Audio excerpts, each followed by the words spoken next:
y en tu madre Eunice, y estoy seguro que en ti también. Por lo cual te aconsejo que avives el fuego del don de Dios que está en ti por la imposición de mis manos. Porque no nos ha dado Dios espíritu de cobardía, sino de poder, de amor y de dominio propio. Por tanto, no te avergüences de dar testimonio de nuestro Señor, ni de mí, precio suyo, sino participa de las aflicciones por el Evangelio según el poder de Dios, que nos salvó y llamó con llamamiento santo, no conforme a nuestras obras, sino según el propósito suyo y la gracia que nos fue dada en Cristo Jesús antes de los tiempos de los siglos, pero que ahora ha sido manifestada por la aparición de nuestro Salvador, Jesucristo, el cual quitó la muerte y sacó a luz la vida y la inmortalidad por el Evangelio, del cual yo fui constituido predicador, apóstol y maestro de los gentiles, por lo cual asimismo padezco esto, pero no me avergüenzo, porque yo sé a quién he creído y estoy seguro que es poderoso para guardar mi depósito para aquel día. Y aquí en el versículo 13 y 14, yo quisiera que ustedes subrayen dos palabras clave que le está exhortando a Timoteo que la haga, y dice: retén la forma de las sanas palabras que de mí oíste en la fe y amor que es en Cristo Jesús. Y en el 14 dice: guarda el buen depósito por el Espíritu Santo que mora en nosotros. Ya sabes esto, que me abandonaron todos los que están en Asia, de los cuales son Figelo y Hermógenes. Tenga el Señor misericordia de la casa de Onesíforo, porque muchas veces me confortó y no se avergonzó de mis cadenas, sino que cuando estuvo en Roma me buscó solícitamente y me halló. Concédale el Señor que haya misericordia acerca del Señor en aquel día, y cuánto nos ayudó en Éfeso, tú lo sabes mejor. Voy a hacer una oración, hermanos, antes de iniciar. Si me acompañan, por favor. Te damos gracias, Padre, en esta hora, porque podemos estar reunidos a distancia. No importa en dónde estemos, cuánta distancia haya de por medio, estamos unidos aquí en un mismo espíritu, en una misma fe, persiguiendo, Señor, el conocimiento que hay en ti, persiguiendo tu palabra para que tú nos hables a través de ella, a través de tu Espíritu Santo, para que tú nos enseñes lo que cada uno de nosotros tiene que aprender, o para que tú nos recuerdes lo que cada uno de nosotros tiene que volver a recordar. Te damos gracias porque tu Espíritu Santo está en medio de nosotros en este momento y encomendamos este tiempo a Él para que a mí me des la pericia para comunicar todo lo que tú quieres que hoy podamos ver. A mis hermanos también les des el oído para que atiendan y para que estén receptivos a lo que tú quieras hablar a sus vidas a través de este estudio. Te damos gracias en el nombre de Jesús. Amén. Y bueno, vamos a empezar con la introducción aquí. Dice que durante el tiempo que se escribió esta epístola por mano del apóstol Pablo, se vivía en ese entonces con mucho esplendor, tanto en los edificios públicos como en los templos, los arcos triunfales, las basílicas. Dice también el contexto histórico-cultural de Roma durante el año 66 después de Cristo, que en este periodo Roma era una de las ciudades más grandes y cosmopolitas del mundo. Tenía una población estimada más o menos en 1 millón de personas. La religión oficial del Imperio Romano en esa época era el paganismo. Ustedes saben que eran súper idólatras y que tenían muchísimos dioses. No alcancé a ver y a precisar la cantidad de dioses que ellos tenían, pero sí eran bastantes. Dice que el cristianismo empezaba a difundirse y los cristianos eran vistos con sospecha y a menudo eran perseguidos por las autoridades. Y bueno, ustedes se recuerdan la historia de Nerón, el emperador que incendió todo Roma e hizo culpable a los cristianos y cómo los persiguieron y los metían a los foros romanos y los ponían con las fieras para que se los devoraran. Entonces, pues fue también un tiempo de mucha persecución. Dice que la sociedad romana se dividía en diferentes clases sociales en aquel entonces, incluyendo los patricios, que así les llamaban a los que tenían la clase alta, los plebeyos, la clase media, y los esclavos. Las mansiones de los ricos en aquel entonces dice que eran opulentas en extremo. También dice que los pobres recibían gratis el agua y el trigo, y el vino era relativamente barato, pero también había muchísima pobreza en las masas, y esta pobreza en algunos era exagerada. Distintos grupos étnicos de todo el Imperio Romano formaban crecientes colonias en algunas áreas de la ciudad. Y les estoy dando todo este contexto histórico porque yo sé que a veces ustedes los pueden buscar, pero quiero que pues todos nos situemos en esta época, en este año, y que podamos tener idea de qué era lo que estaba pasando en ese entonces. Dice también que los judíos estaban concentrados en los distritos occidentales, donde se encontraban por lo menos 13 sinagogas. Dice que es probable que los primeros cristianos vivieran en este sector. Los visitantes de la ciudad de Roma eran atraídos por los acueductos, los baños públicos, los circos en los que se presenciaban carreras y otros eventos deportivos, así como sangrientas peleas entre gladiadores o entre hombres y animales salvajes. La vida pública se centraba en los foros o mercados. El foro romano era el más importante porque era el centro gubernamental con la casa del Senado, la sala de la Asamblea y los templos de Marte y Saturno. El año 66 después de Cristo fue una época de gran esplendor también para la literatura, la arquitectura y las artes visuales. Y yo quiero pues darles también todos estos datos porque es importante que sepamos quiénes estaban alrededor de estas, de la arquitectura, de las artes visuales, quiénes estaban también siendo influencia en la sociedad. Dice que había un poeta que era llamado Ovidio, y el historiador Tácito y el filósofo Séneca eran algunos de los escritores más importantes de esa época. En cuanto a la arquitectura, se construyeron algunos de los monumentos más famosos de Roma, como son el Coliseo y el Foro Romano. Séneca dice que era el filósofo y su influencia pues tuvo un papel muy importante porque estaba como tutor del emperador Nerón. Séneca trató de inculcar sus ideas en su joven pupilo y a través de su cercanía al poder pudo promover la filosofía estoica entre la élite romana.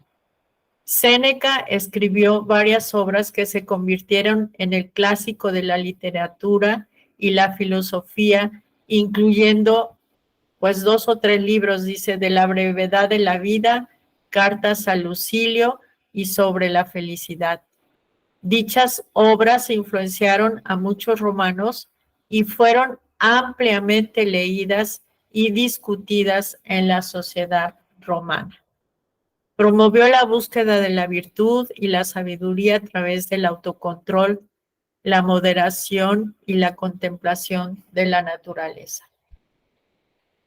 Pues vemos todos estos datos y yo quería pues hacérselos saber, que tuviéramos todo este contexto, porque hoy en día también estamos viviendo lo mismo con otros filósofos y con otras filosofías que están penetrando la sociedad y que vamos a ir viendo más adelante cómo en un libro que yo les quiero recomendar a ustedes como padres de familia o como líderes de alguna iglesia cristiana, que ustedes puedan tener también la oportunidad de conocer este libro porque lo escribe un autor que es un gran instrumento y un poderoso instrumento en las manos de Dios para difundir cómo está actualmente la sociedad, sobre todo en los jóvenes, y qué es lo que está permeando en su mente, qué es lo que está Satanás también a través de todos estos ardides,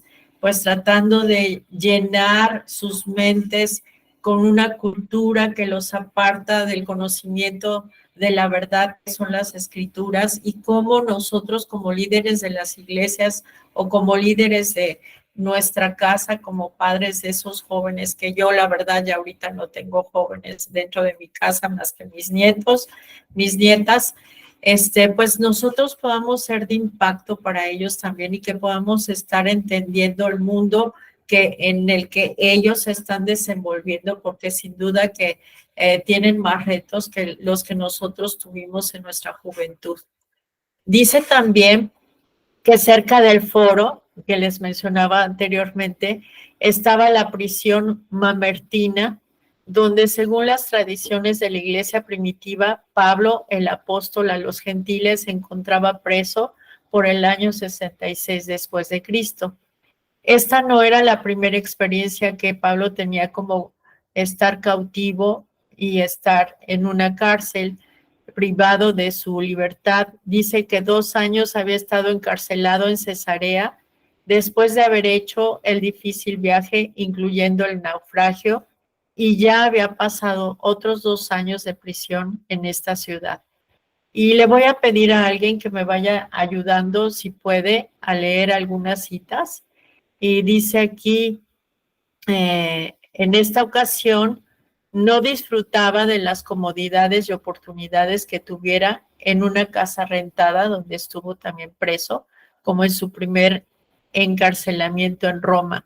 Y esto nos dice en Hechos 28, 30 y 31, si alguien lo puede leer, por favor. Y le voy a pedir que en cuanto termine de leerlo, apague su micrófono. Dice, y Pablo permaneció 2 años enteros en una casa alquilada y recibía a todos los que a él venían, predicando el reino de Dios y enseñando acerca del Señor Jesucristo abiertamente y sin impedimento. Fíjense cómo este encarcelamiento todavía tenía, como dice aquí, comodidades hasta cierto punto, porque era una casa rentada donde no se le impedía seguir enseñando y seguir teniendo acceso a las personas.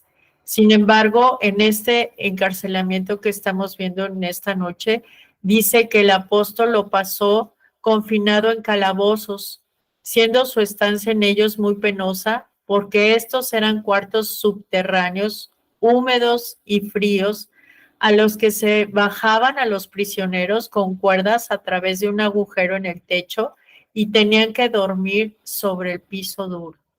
Entonces, imagínense, pues aquí está también encarcelado, pero ya en otras condiciones.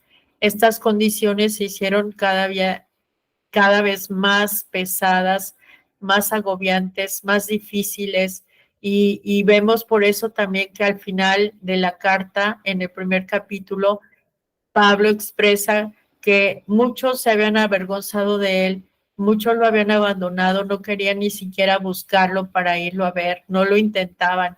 Entonces, bueno, pues todo esto hacía más dura su encarcelamiento porque no tenía con quién experimentar apoyo, con quién experimentar esa satisfacción que Pablo siempre tuvo de poder enseñar las escrituras y de tener a alguien que lo pudiera estar apoyando desde afuera. Dice aquí que además de carecer de apoyo por parte de sus colaboradores, como les estoy diciendo, entonces imagínense la escena que el apóstol estaba viviendo. Dice que no se sabe exactamente cómo llegó a esta prisión. Algunas alternativas históricas son: pudo haber sido encarcelado en Nicópolis, en donde pasó el invierno, Si quieren leer Tito 3:12, por favor. Y alguien más que vaya buscando 2 de Timoteo 4:13 y otra persona también 4:14 y 15 de 2 de Timoteo. Entonces dice que pudo haber sido encarcelado en Nicópolis, en donde pasó el invierno. Tito 3:12, ¿quién lo puede leer? Dice, cuando envíe a ti a Artemas o a Tíquico, apresúrate a venir a mí en Nicópolis, porque he determinado pasar el invierno allí. Ajá, muchas gracias. En Troas, en donde se menciona, había olvidado su capa y sus libros, 2 de Timoteo 4:13.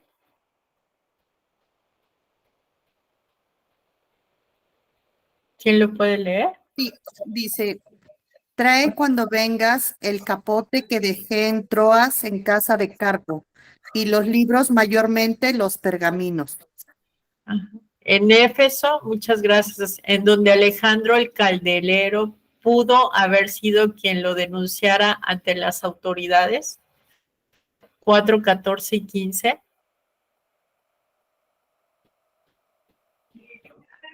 Alejandro el calderero, no. Es que con eso lo entiendo. Alejandro el calderero me ha causado muchos males.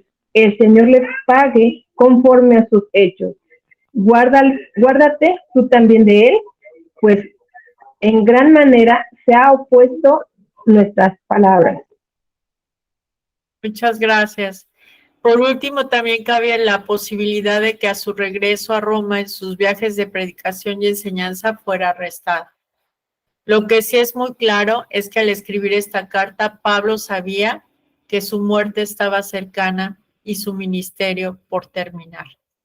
Entonces, ¿qué les parece? Estamos viendo todo este contexto histórico, filosófico, cultural, y cómo puede todo eso penetrar dentro de la iglesia, puede perturbar a la gente que está pues empezando su vida en Cristo. Vemos todos estos padecimientos que ya hemos estado enumerando con relación al encarcelamiento del apóstol Pablo. Y pues yo veo a un hombre totalmente definido y concentrado, no en sí mismo, no concentrado en sus padecimientos que son reales, que los está viviendo, que los está sufriendo, que los está teniendo que soportar y que los tiene que encarar día con día, momento tras momento, sin un hombre lleno de poder, lleno de gracia, lleno de fe, lleno del Espíritu Santo, un hombre que usaba su encarcelamiento para escribir cartas que hoy en día tú y yo estamos teniendo en nuestras manos con un contenido súper profundo. Y él está totalmente concentrado, no en sí mismo, está concentrado en la necesidad de la iglesia, porque un apóstol en aquellos tiempos era quien levantaba las iglesias, quien adoctrinaba a los nuevos convertidos, quien ponía a los líderes, quien estaba supervisando como un obispo todo lo que estaba sucediendo. Y pues aquí nos está dejando el ejemplo vivo de un verdadero líder que está totalmente absorto, entregado, que está en su espíritu lleno del compromiso que él sabe que tiene primero para quien lo llamó, que es para con Dios, y después para con el hombre, para todos esos hombres y mujeres que estaban viniendo a reconocer a Jesucristo como su Salvador y que se estaba extendiendo el Evangelio a través de Pablo. Y vamos a ver más adelante cómo parte de su testimonio, pues Dios ya le había dicho que iba a ser un instrumento en sus manos para llegar a gente muy encumbrada, para llegar a gente que tenía muchísimo poder dentro del Imperio Romano, que podían tener mucho impacto en la sociedad y que pues Pablo iba a ser el emisario para llegar a esas élites.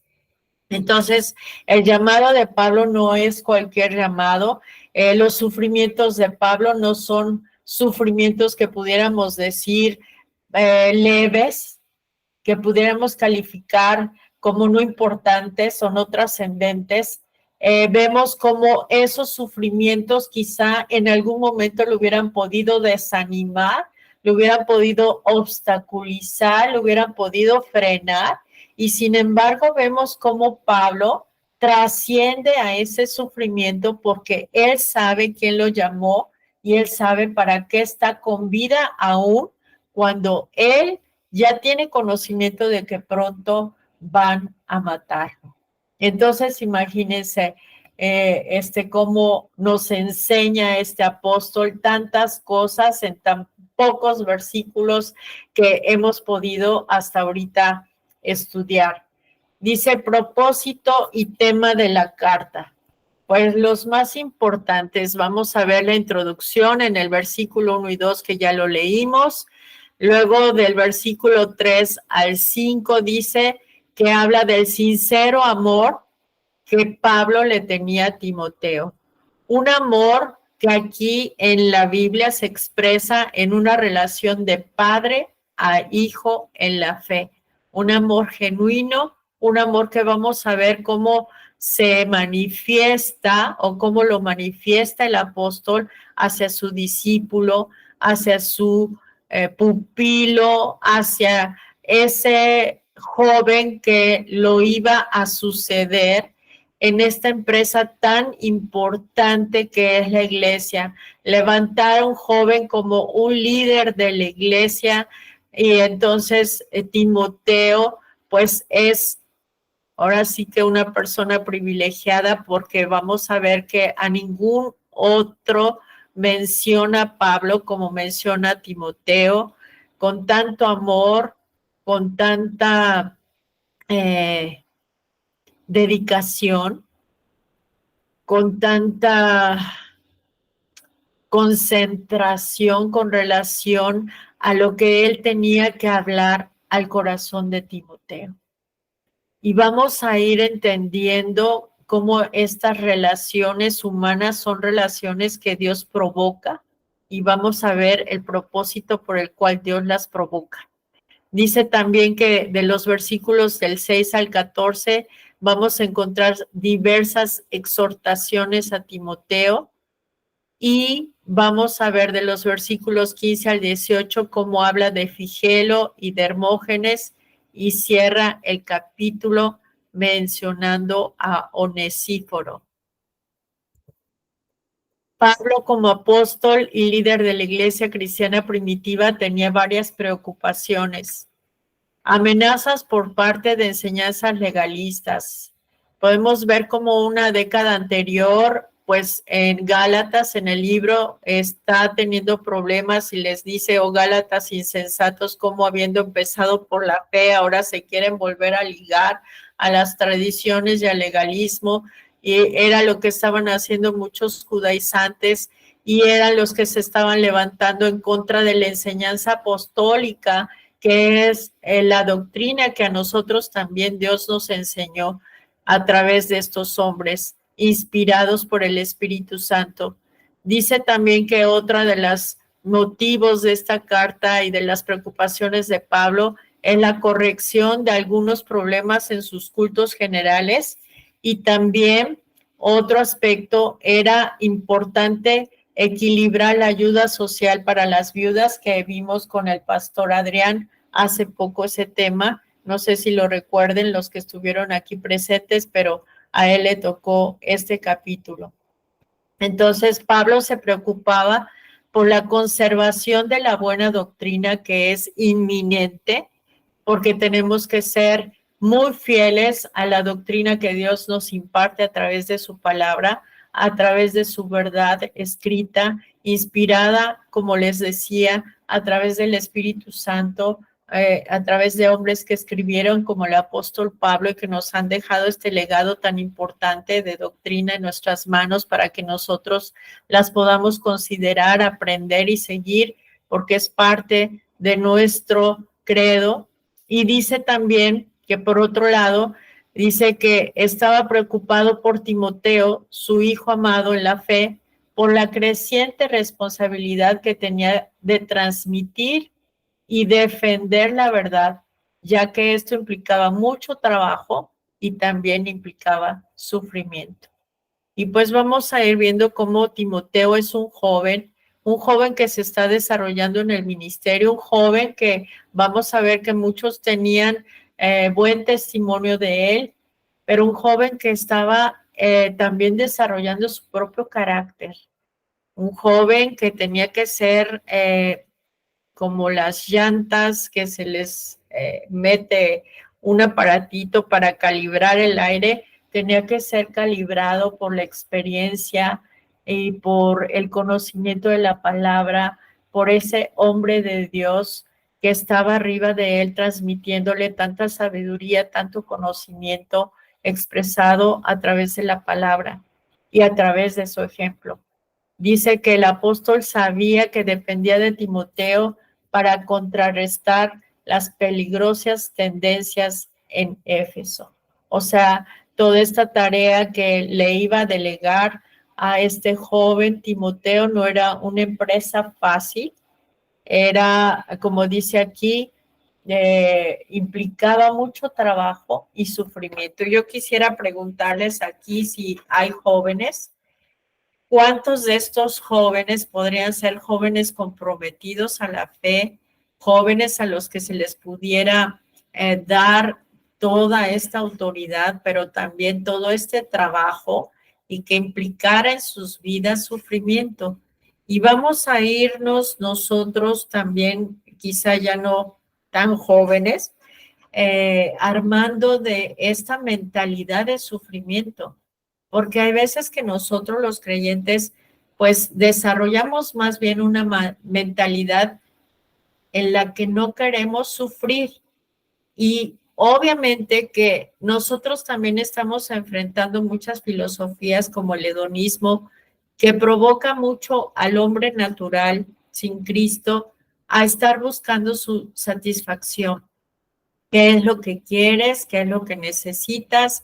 No importa los medios, no importa a quién tengas que tirar, no importa qué tengas que hacer, tú busca tu satisfacción. Y bueno, son tantos y tantos los elementos que hoy en día tenemos en la sociedad para buscar la satisfacción sin Cristo, aunque sea muy temporal, pero pues hasta este aparatito, el celular que todos conocemos y cargamos todo el día, está comprobado por muchos estudios que el hecho de que nosotros subamos una frase en Instagram o un versículo o subamos una foto, nos trae pronta satisfacción y dice que esto nos da a nuestro cerebro una señal de satisfacción. Y eso es lo que está haciendo que los jóvenes estén buscando una satisfacción momentánea tan rápida. Por eso están todo el día en las redes subiendo fotos y frases y siendo los más famosos y obteniendo todos los likes que se puedan, porque eso les da esa satisfacción momentánea de dopamina que pues es efímera, ¿verdad? Pero que muchos están enredados en estas situaciones sociales. Por eso es importante que nosotros como padres, como líderes de iglesia, les repito, o como abuelos, porque vamos a ver la trascendencia y el impacto que también tuvo la abuela de Timoteo en su vida, ¿verdad?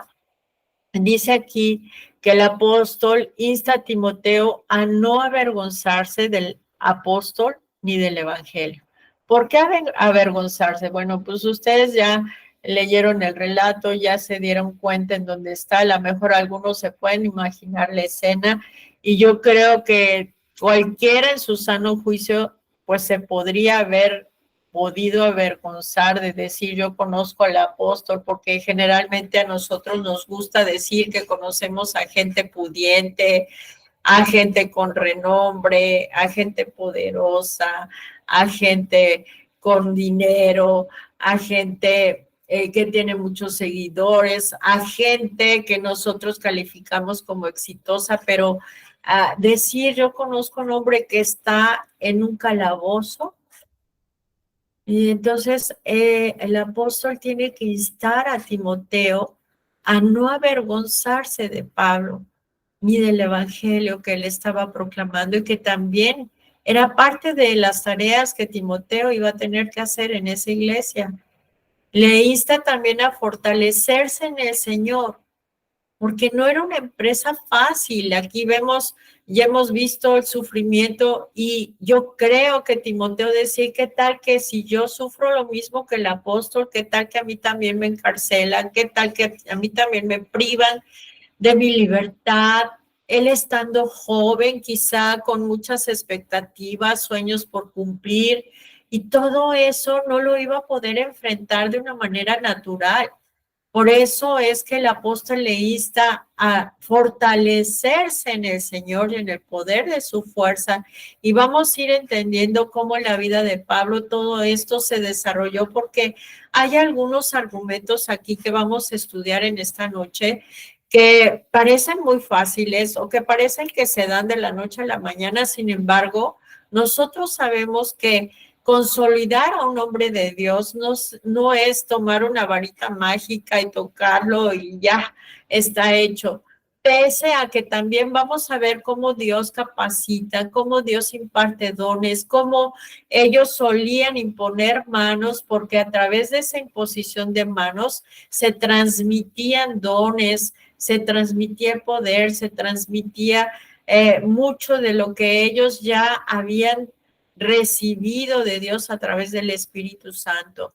Entonces, pues dice aquí también que insta a Timoteo a no huir del trabajo ni del sufrimiento. Lo insta a no enredarse en polémicas sobre cuestiones que podrían distraerlo del verdadero propósito. Y lo insta también a enseñar la buena doctrina a hombres fieles que retengan la verdad. Se podría resumir el tema de esta carta de la siguiente manera. A través del trabajo duro y a pesar del sufrimiento, los creyentes han de conservar la sana doctrina y transmitir fielmente la palabra de Dios. Se los vuelvo a repetir. El tema de esta carta se puede resumir de esta manera. A través del trabajo duro y a pesar del sufrimiento, los creyentes han de conservar la sana doctrina y transmitir fielmente la palabra de Dios, con el fin de otorgar permanencia en la fe. Pablo también anima a Timoteo. Fíjense cómo va haciendo esta labor tan importante Pablo sobre Timoteo, lo está influyendo, porque cada vez que nosotros hablamos de liderazgo, hablamos de influencia. Y la influencia de este apóstol sobre la vida de Timoteo era importantísima porque estaba en juego la iglesia de Cristo.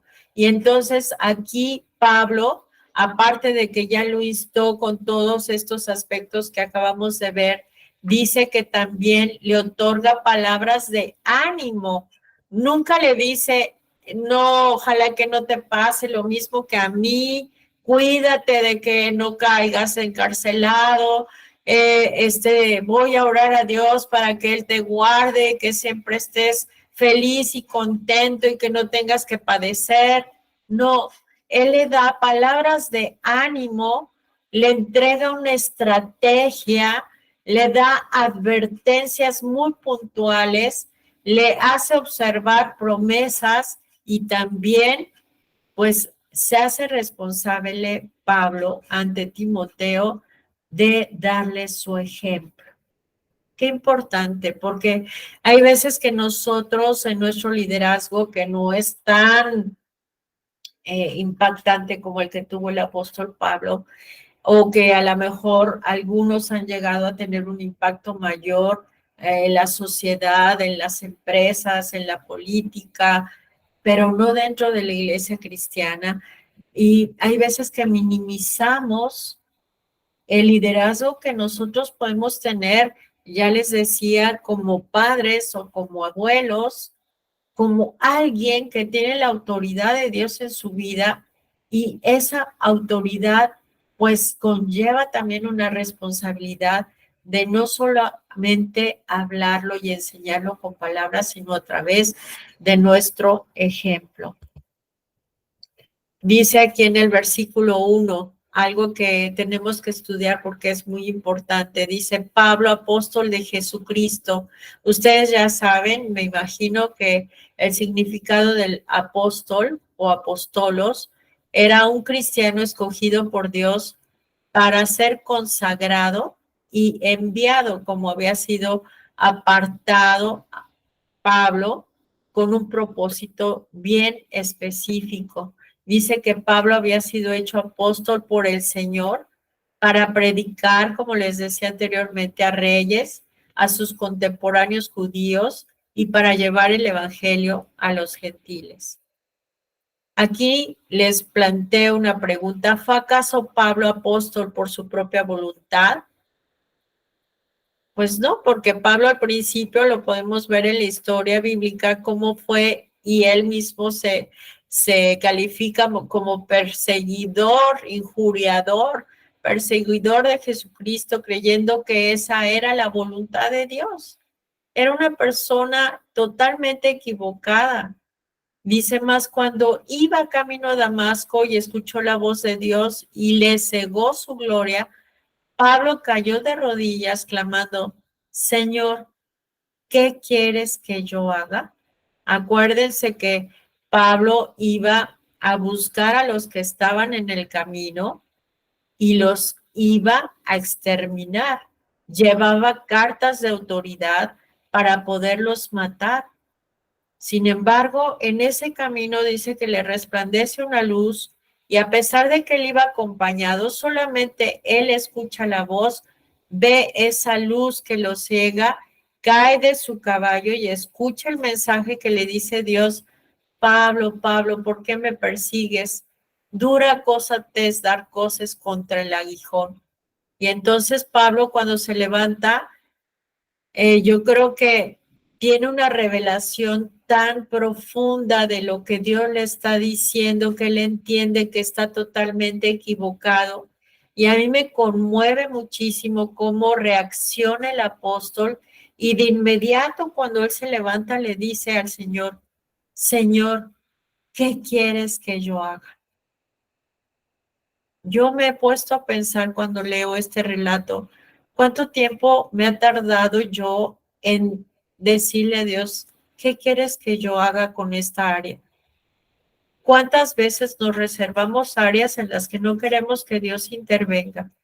Mañosamente no dejamos que el Espíritu Santo obre en cosas que sabemos que Él tiene que tocar. ¿Cuánto tiempo nos hemos tardado en rendirnos o en rendir todas esas áreas de nuestra vida totalmente a Dios? Y sin embargo, aquí vemos a este hombre diciendo, Señor, ¿qué quieres que yo haga en ese momento? Y habla también en ese versículo de según la promesa de la vida que es en Cristo Jesús. Cuando habla de promesa, obviamente tiene que ver con algo que se ofrece para el futuro. Si yo hago una promesa, tú haces una promesa o Dios nos hace una promesa, son promesas que tienen que ver con nuestro futuro. Y esta promesa que acompaña el llamamiento de Pablo es sin duda la promesa de la vida eterna, que se lleva a cabo desde el momento en el que él tiene un encuentro con Dios, en la revelación que Dios le emite directamente a él, porque no le fue revelado por hombre, le fue revelado directamente por Dios. Y dice que Pablo habla con entusiasmo sobre la promesa de la vida y de la resurrección. Y no me dejarán mentir que es precisamente esta promesa de la vida eterna la que hace que Pablo pueda trascender ese calabozo.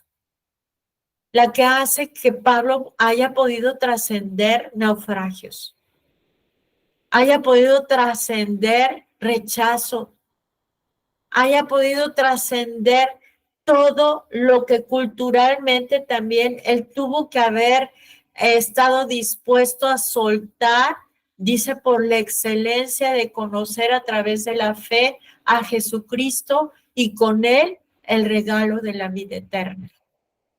Dice que esa promesa de la vida se vuelve obviamente para él más significativa cuando el apóstol está pronto a ser matado y deja justo aquí, en ese momento, brillar su fe.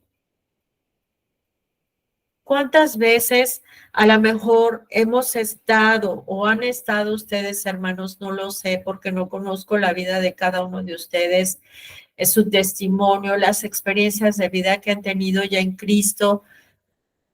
No sé si en alguna vez alguien ha recibido un diagnóstico de muerte, un diagnóstico de una enfermedad terminal. ¿Y cuál ha sido tu reacción? ¿O cuál ha sido la reacción cuando le dijeron a mi esposo que tenía un tumor cancerígeno en el intestino? Pues a veces uno se desanima, se preocupa, piensas, esto no puede estar pasando a mí. Sin embargo, aquí vemos plasmada una clave tan importante, no solamente para la vida de Timoteo, sino que trasciende todos estos siglos hasta nosotros, para que nosotros podamos fijar nuestra vista en esta promesa de vida, que cobró aún más significado en la vida de Pablo cuando él sabía que ella estaba pronto a morir. Fue como que se aferró a esa promesa y esa promesa era el que yo me imagino día con día le daba el ánimo, el aliento de vida para despertar y para proseguir recibiendo de parte de Dios esa inspiración que hoy tú y yo tenemos en nuestras manos a través de este capítulo de Segunda de Timoteo. Porque a mí la verdad no se me ocurriría en lo natural estar en un calabozo, estar incómodo, que a lo mejor ni pudieras dormir por los olores, por las ratas, por el frío, por tantas causas naturales. Y en ese lugar tan espantoso y pensar en estar escribiendo una carta y concentrarme en todas las necesidades de la iglesia y en las necesidades de este discípulo que era Timoteo. Entonces, quiero que veamos también que se hace evidente advertir lo que el corazón del apóstol estaba considerando. ¿Qué es lo que tú y yo estamos considerando en tiempos de crisis? El apóstol estaba considerando, número uno, el sano desarrollo de una iglesia que estaba enfrentando oposición en medio de una sociedad idólatra, entronada en el humanismo, centrada en filosofías y huecas sutilezas, herejías, falsos maestros con matices de piedad que se introducían en la iglesia para trastornar la fe de algunos. En esto era lo que estaba pensando el apóstol Pablo en ese calabozo. Y por otro lado, también estaba considerando que en ese momento el único instrumento dispuesto a llevar esta carga multifuncional era Timoteo, un joven amado por Pablo, un joven aprobado por muchos en su testimonio y fidelidad a Dios y a su iglesia, un joven que tendría junto con la responsabilidad del ministerio que seguir creciendo en sus debilidades y tener cuidado de su propio corazón. Pablo como líder nos enseña lecciones importantísimas, clave, que yo quisiera pedirles que después de que les pasen toda esta información, que no la concreté para que todos ustedes la puedan tener expuesta, la puedan considerar, la puedan estar estudiando, la puedan estar discerniendo, la puedan estar saboreando Pablo nos enseña el celo conforme a ciencia que ocupa su corazón y su mente. La fidelidad hacia su Dios y a su llamado. La concentración y enfoque a lo que precisaba especial atención. Y repito, Pablo no estaba ensimismado, no estaba con un espíritu de victimez, que todos nosotros podríamos decir que era lógico que lo tuviera, sin embargo, él no se encierra en esa victimez. Pablo nos enseña la fe y dirección que el apóstol lograba priorizar a pesar de sus propios padecimientos de manera contundente. Pablo nos enseña lo que es por encima de él y su bienestar, lo más importante para Pablo, la iglesia. Estos temas que hemos visto hasta ahorita, yo creo que sin duda deben estar ocupando las mentes de los líderes del siglo XX y XXI. Vivimos hoy en día tiempos peligrosos, como hemos estado observando en esta historia, en todo este relato cultural, histórico, filosófico, cuando parece que los problemas cobran cada vez más fuerza hasta llevar al hombre a la invalidez, al desánimo y a veces a sucumbir a filosofías humanas o a perder la fe y la esperanza en el Dios mismo que proclamamos a veces conocer y servir. A ese Dios temible, a ese Dios todopoderoso que podemos encontrar en las Escrituras, relatos y relatos acerca de sus atributos, acerca de cómo se manifestó ante hombres y mujeres, acerca de cómo vino a romper muchas cosas culturales. A ese Dios fiel, amoroso, digno, omnisciente, omnipresente, que el hombre o líder espiritual en las arduas batallas a veces empequeñece en su propio corazón, y al empequeñecerlo en su propio corazón se atreve también a transmitirlo hacia ante sus discípulos o ante sus congregantes. O a ese hombre creyente que abandona la batalla dejando su liderazgo vacío en un hogar en el que las mujeres, como en el caso de la madre Loida y la abuela Eunice, tuvieron y aún hoy en día tienen que disponerse en las manos del Dios que las llamó para seguir haciéndose responsables de la formación espiritual del hijo y nieto abandonado por ese padre de familia.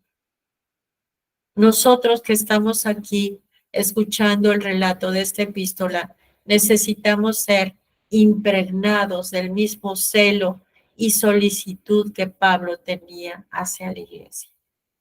Y sabes que quizá todo esto te parezca demasiado demandante, te parezca algo difícil de ocurrir, pero yo creo que el Espíritu Santo está haciendo un llamado a los líderes de la iglesia, a los líderes en casa, que son los varones, a que realmente le pidan y le pidamos en oración todos nosotros que creemos y que confesamos una fe en Cristo, que podamos trascender nuestros sufrimientos de una manera diferente, que podamos ocuparnos en lo que realmente es eterno, que podamos estar dejando nuestra aflicción a un lado para concentrarnos en lo que Dios quiere que tú y yo hagamos y qué impacto vamos a poder tener en nuestra oficina, en nuestro negocio, en nuestra escuela, en nuestra casa.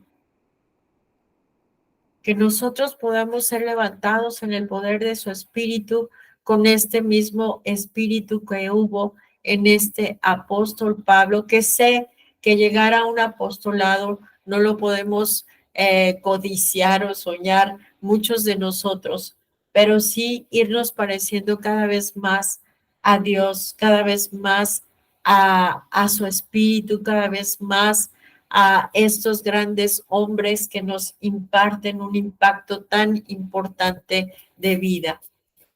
Y vamos a ver cómo ese impacto trasciende a la vida de Timoteo, porque es parte de la formación de un hombre de Dios. Y dice aquí que a Timoteo, verdadero hijo en la fe, dice que se le considera el principal discípulo de Pablo, pues a nadie escribió cartas personales, ni se le menciona tantas veces como a Timoteo, y en sus epístolas, en sus relatos de sus viajes. En estos versículos, Pablo da gracias por la fe no fingida que ha sido distintiva en la vida de Timoteo. Pablo habla de las influencias en la vida de Timoteo que lo habían preparado para ser un instrumento de Dios en Éfeso. Y podemos ver el contexto de la vida de Timoteo a través de toda esta historia, de cómo esas dos mujeres fueron instrumentos de Dios para la formación de un hombre de Dios, y cómo Pablo también fue elegido por Dios para que tuviera un encuentro con Timoteo y pudiera proseguir impactando su vida, porque sabía que Timoteo también tenía un llamado. Dice, a través de esta epístola podemos advertir la manera en la que Dios obra en la vida de cualquier persona para llevarla a Cristo, para transformar su vida y para prepararla para el servicio de Dios. Dios, aquí vemos que es el que hace todo. Sin embargo, también podemos observar que Él utiliza muchos elementos a muchas personas. Dios es el que obra de manera quieta y persistente, forjando al creyente y proveyéndole los elementos divinos y humanos para su desarrollo espiritual. Todo inicia, lo hemos visto desde un principio, desde el versículo 1, con la iniciativa de Dios. Pablo, apóstol de Jesucristo, por el llamado de Dios, por la voluntad de Dios. Pablo había sido llamado a ser misionero, pionero del Evangelio. Los apóstoles recibieron la autoridad del Señor para iniciar las iglesias y dirigirlas por medio de la enseñanza divina. Dios designó a Pablo para esta labor cuando se convirtió en el camino de Damasco, y le dice en Hechos 26 del 16 al 18, pero levántate y ponte sobre tus pies, porque para esto he aparecido a ti, para ponerte por ministro y testigo de las cosas que has visto, librándote de tu pueblo y de los gentiles a quienes ahora te envío, para que abras sus ojos, para que se conviertan de las tinieblas a la luz. Imagínense qué encomienda tan fuerte, tan difícil, humanamente hablando, pero Dios no iba a mandar a Pablo a hacer esa labor tan importante y tan difícil sin darle la capacidad de los dones que él necesitaba para poderlo realizar. Algunos años después, Pablo conoce a Timoteo en su primera visita a la ciudad de Listra, en Asia Menor. Dios le usó para que conociera a Cristo, por eso le llama hijo en la fe, y Dios obró en el llamamiento de Pablo y en la salvación de Timoteo para cumplir sus propósitos especiales y divinos. Fíjense cómo Dios estaba desde antes de la fundación del mundo concertando todo este concierto, todo este encuentro, todo este propósito, todo este plan preconcebido en el corazón de Dios, nacido en su corazón y haciéndolo ya una realidad a través de la vida de Pablo y de Timoteo.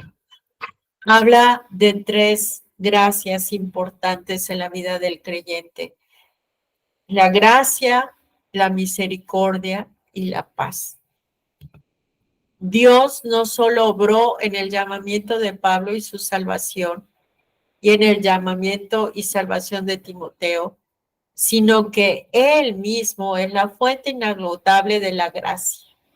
Y la gracia vemos a través de las Escrituras que es la manifestación del favor de Dios que le hace estar de nuestra parte, aunque nosotros no estemos agradándole. Y él me hace favor de leer 2 de Timoteo 2:13, por favor. Abre su micro y lo lee y lo vuelve a cerrar, por favor. 2 de Timoteo 2:13. Si fuéramos infieles, Él permanece fiel, Él no puede negarse a sí mismo. Si fuéramos infieles, Él permanece fiel. Él no puede negarse a sí mismo. Es una gracia, un favor inmerecido de parte de Dios.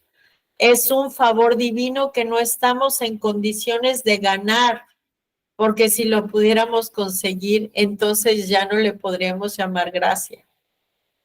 Misericordia, dice que es uno de los atributos comunicables de Dios y expresa su bondad y amor inmerecidos hacia el hombre.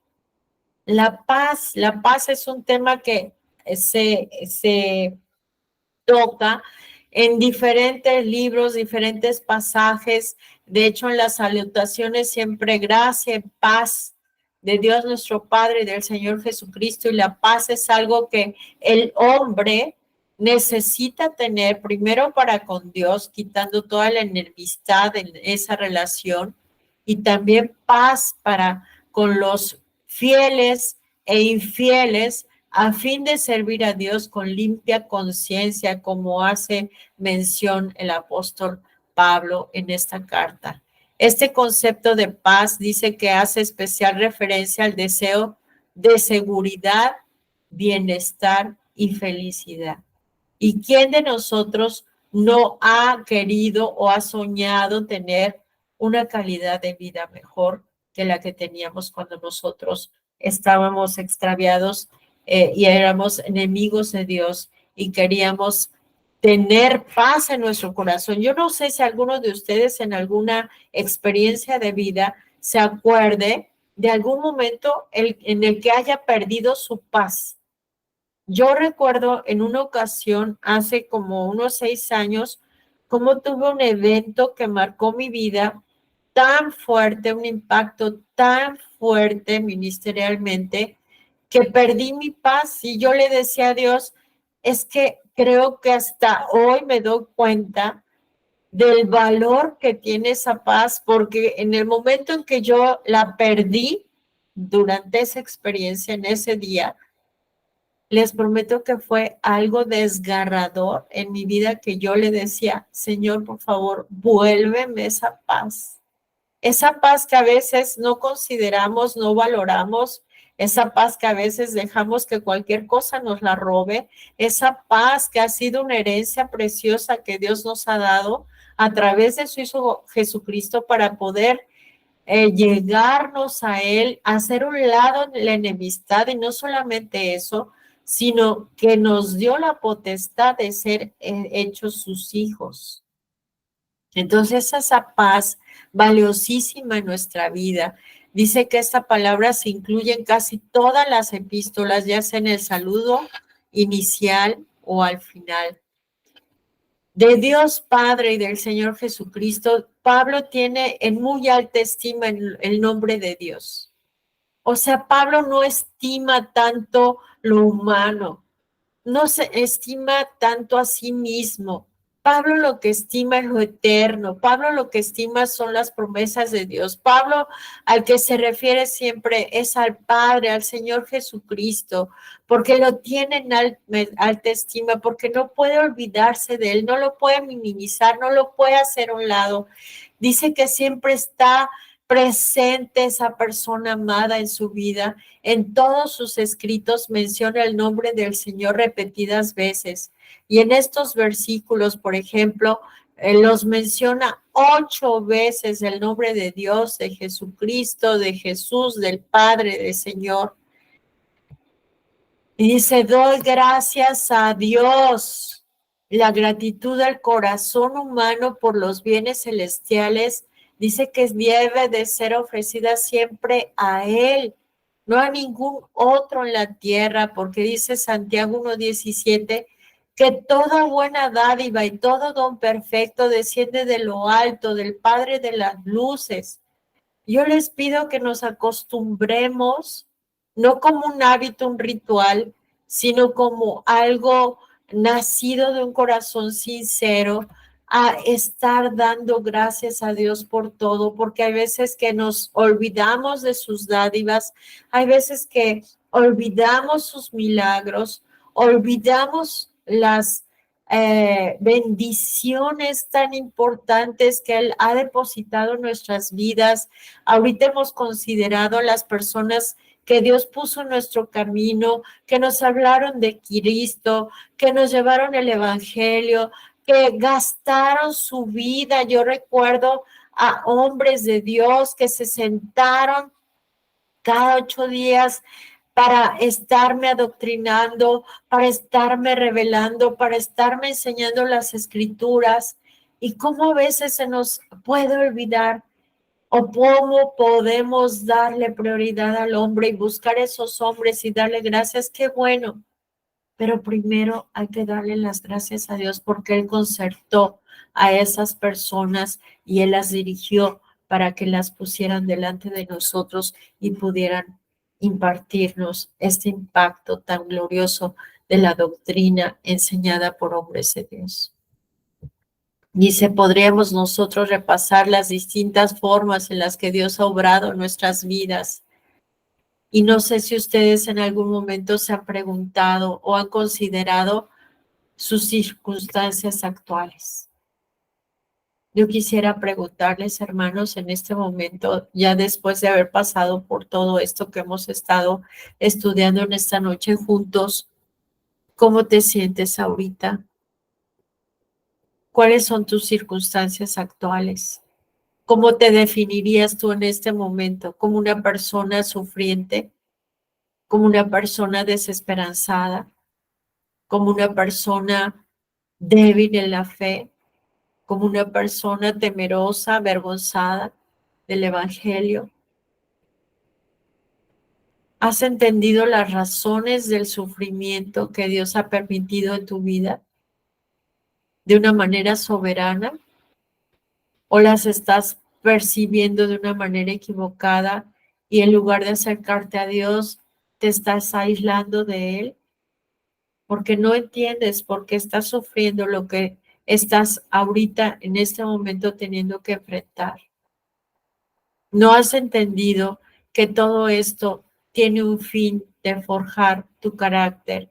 Y como dice la palabra, les voy a leer en, no sé si es primera o segunda de Pedro, ahorita les digo, pero es bien importante que Dios permita las pruebas en nuestra vida y aún el sufrimiento para que nuestra fe sea probada, para que tú y yo nos demos cuenta a qué grado de fe estamos viviendo, si es poca nuestra fe o si Dios la podría calificar. Grande es tu fe, como la calificó en algunos casos, en algunos pasajes que nosotros conocemos. Pero dice aquí en Primera de Pedro 5, versículo 8, sed sobrios y velad, porque vuestro adversario, el diablo, como león rugiente, anda alrededor buscando a quien devorar. Al cual, dice aquí, resistid firmes en la fe, sabiendo que los mismos padecimientos se van cumpliendo en vuestros hermanos en todo el mundo. Mas el Dios de toda gracia, que nos llamó a su gloria eterna en Jesucristo, fíjense que dice aquí, después que hayáis padecido un poco de tiempo, Él mismo os perfeccione, afirme, fortalezca y establezca. Dios, a través de todas las circunstancias de nuestras vidas, sobre todo las más críticas, en las que más has padecido, en las que más has sufrido, entiende que es con el fin de establecerte, de afirmarte, de perfeccionarte, de fortalecerte. Y por último dice aquí, has sido consciente de las personas clave que Dios ha venido colocando en su camino para enseñarle, guiarle y apoyarle. ¿Has sido consciente? Hermano, estoy sorprendida porque estoy viendo el reloj, son 9:10 y no he ni siquiera pasado de los primeros versículos. Dice, en este caso Pablo da gracias a Dios por Timoteo, por la preciosa fe que fue sembrada en su corazón. Las primeras influencias en la vida de Timoteo fueron su abuela y su madre, Eunice. Posiblemente su padre era gentil, por lo tanto no era creyente. Su madre era judio-cristiana, después llegó a Derbe y a Listra, y había allí cierto discípulo llamado Timoteo, hijo de una mujer judía creyente, pero de padre griego, y daban buen testimonio de él los hermanos que estaban en Listra y en Iconio. Es posible que su abuela y su madre llegaran a conocer a Cristo antes que Timoteo, y ellas habían tenido fe en Jehová desde tiempo atrás. Ellas fueron las que instruyeron a Timoteo en las Sagradas Escrituras del Antiguo Testamento. Por eso dice Pablo que desde la niñez ha sido instruido en las Escrituras y le dieron ejemplo de su fe en Dios. Qué hermosa historia. Dice, aprendemos el gran valor de criar a los hijos en las enseñanzas de la palabra de Dios. Hermanos, estamos viviendo, yo he escuchado miles y miles y miles de veces las exhortaciones del pastor Armando que nos hace a nosotros como su iglesia. Y nos dice y nos vuelve a repetir y no se cansa de volvernos a advertir y de exhortar.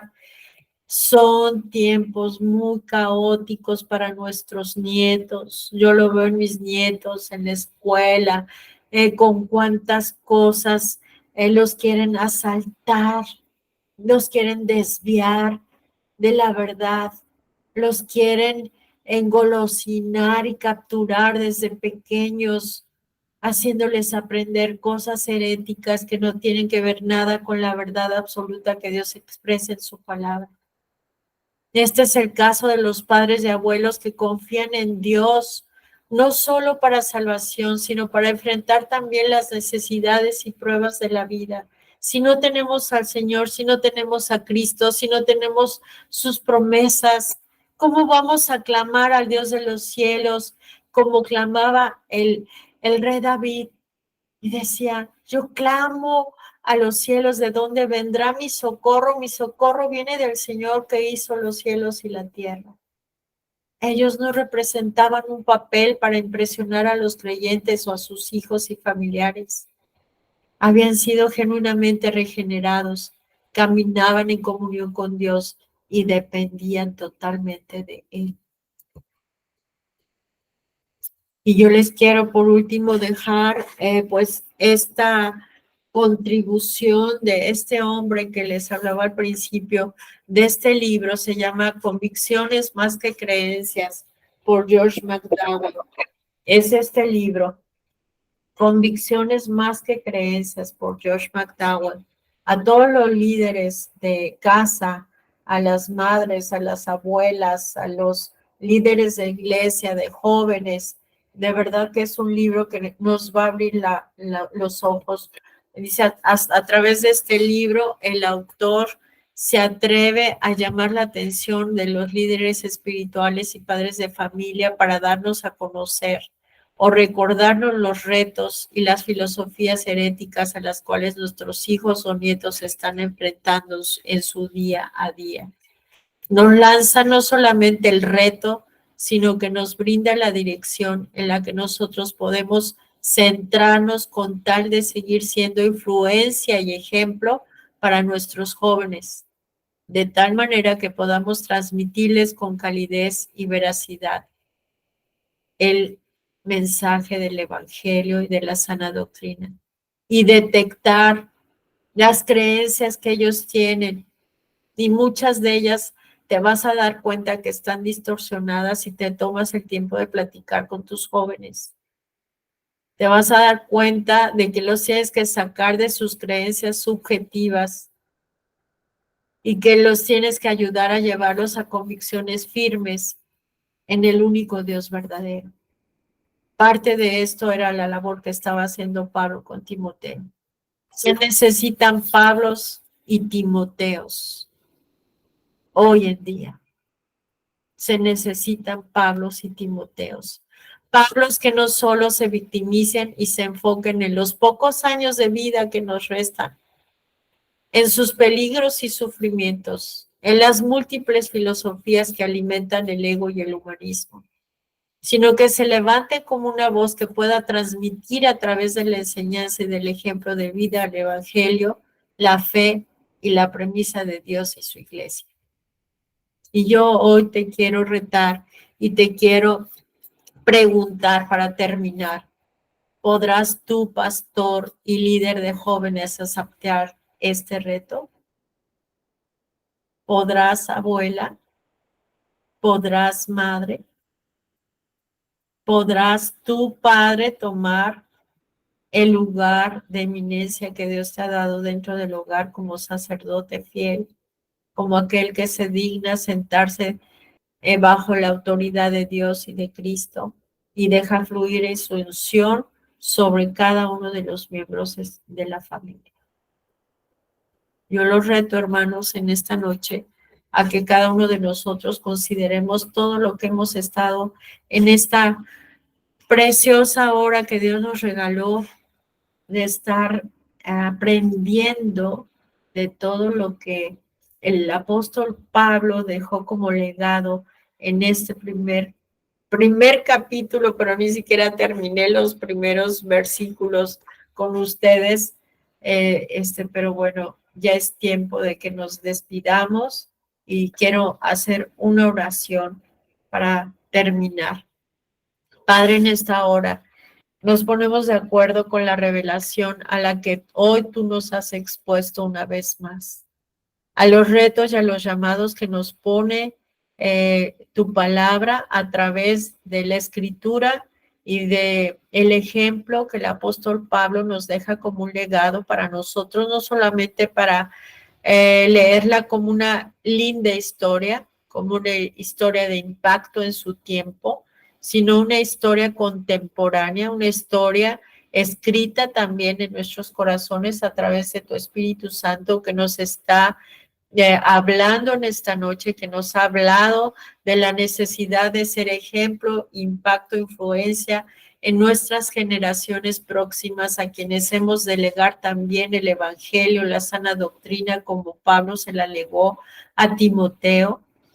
Y que te decimos, Señor, que estamos aquí en esta noche también recordando tu mano poderosa, haciendo que nosotros tuviéramos un encuentro personal contigo, ese encuentro precioso que hoy nos ha permitido volver a recordar cómo fue que tú nos llamaste, qué es lo que somos a través de tu voluntad el día de hoy, tus hijos y tus hijas, esta identidad preciosa que nos has dado, esa promesa de vida que también nos has regalado, esa fe con la que tú nos has investido para poder trascender los sufrimientos que cada uno de nosotros pudiéramos tener en nuestra vida y que nunca, nunca, nunca dejemos que nos engañen las circunstancias, ni Satanás, ni nuestra propia carne, al pensar que eres injusto,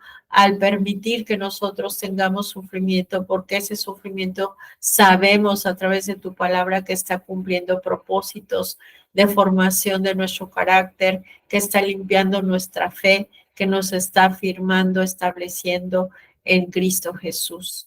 Te damos gracias en esta noche. Te pido que tú impartas tu paz a cada uno de tus hijos aquí congregados en esta noche, en este estudio, y que tu paz sea ese legado precioso como fruto de tu Santo Espíritu y que nada ni nadie nos la pueda robar. En el nombre de Cristo Jesús te damos gracias. Levántanos como gente de impacto para nuestras próximas generaciones, esos Timoteos que están esperando, Señor. Te damos gracias en el nombre de Cristo Jesús. Amén y amén. Hermanos, pues los despido con